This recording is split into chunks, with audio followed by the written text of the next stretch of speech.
আমাকে অসম্মান করতে আপনাদের খুব ভাল লাগে না? সারা জীবন ভেবেছেন ও তো নরম, ও তো মানবিক, ও তো সবার আগে কাজ করে, সারাক্ষণে সব নিয়ে পড়ে থাকে। ওকে আঘাত করো যাতে ওকে আমরা বারবার অসম্মান করতে পারি সারা বিশ্বের মানুষের কাছে। আমি বলবো ব্যক্তিগতভাবে আমাকে অসম্মান করুক, আমার কিছু যায় আসে না। আমি বিজেপির কাছে রাজনৈতিক সৌজন্য আশা করি না, আমি সিপিএম পার্টির কাছে রাজনৈতিক সৌজন্য আশা করি না, আমি আল্ট্রা লেফটের কাছেও আশা করি না, আমি কংগ্রেসের নেতৃবৃন্দের কাছেও আশা করি না।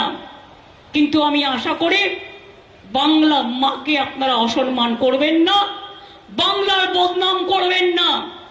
আর একটা মহিলার বিচারের দাবিতে যদি কোনো রকম কোনো ঘটনা ঘটে, ভাইদের দায়িত্ব নিতে হবে বোনদের রক্ষা করার।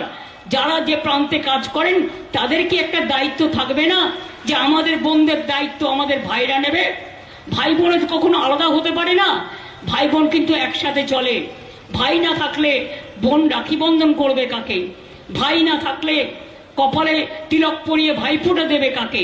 একটা কানমূলে ছবিটা রেখে দেবেন, না পারবে কাউকে দেখাতে, না পারবে আপনাকে আপনার বিরুদ্ধে কেস করতে। বলে এমন মূর্খ যে তোর কানটাই আমি মুড়ে দিলাম, যা গর্দ শিক্ষিত দল। খালি মিথ্যে কথা।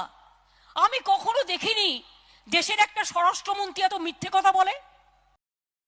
আমি জানি সিপিএম আর বিজেপি ভাঙচুরটা করেছে আরজি করে গিয়ে। আমি সাধারণ মানুষের প্রতিবাদকে স্যালুট জানাই, সাধারণ মা বোনদের, সেখানে আমার কিছু বলার নেই। নিশ্চয়ই তারা তাদের ঠিক কাজ করেছেন বলে আমার মনে হয়। কিন্তু বলুন তো, রাত্রি 1টার সময় সিপিএম এর ডিওয়াইএফ এর ফ্ল্যাগ নিয়ে আর বিজেপি নিয়েছে ন্যাশনাল ফ্ল্যাগ। ন্যাশনাল ফ্ল্যাগ সব জায়গায় পলিটিক্যাল কাজে ব্যবহার করা যায় না। ন্যাশনাল ফ্ল্যাগের